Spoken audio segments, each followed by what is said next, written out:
So guys, welcome back to part 5. I know this has been a long video, but yeah, so we're going to be putting the final touches on the iPhone 6. Getting those last 2 screws in I would usually have, but I unfortunately don't have but one. See that? You just put that thing in the panel lobes and then you screw.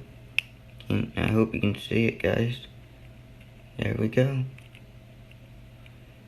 And there usually would be 2, but I lost the last one a couple weeks ago, so we are going to see if it will power on, and yes it does.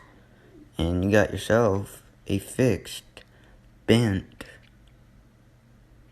iPhone 6. Hope you enjoyed this. Please follow and like all my videos. Thank you.